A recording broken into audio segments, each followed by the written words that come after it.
There are times in this life, agonizingly painful times, when it can seem that all hope is lost. I'm Bonnie Sala with Reset. It couldn't happen again. Elena's life had already held tragedy that no one should ever have to bear. She'd somehow kept living after her 3-year-old daughter was murdered and through the 10-year tortuous public trial of her daughter's killer. She'd lived with her husband's addiction, recovery and relapse, and rebellion of her remaining child. And then she found her husband dead. Like Job's friends in the Bible, sometimes we're speechless at the pain of another. Then they sat on the ground with him for 7 days and nights, the book of Job records.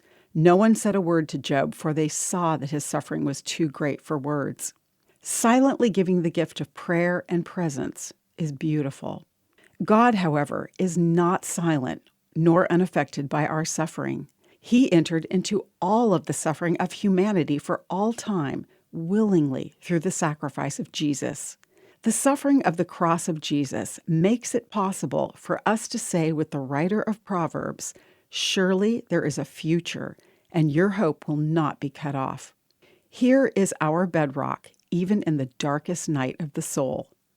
Because of God's tender mercy, Scripture says, the morning light from heaven is about to break upon us, to give light to those who sit in darkness and in the shadow of death, and to guide us to the path of peace.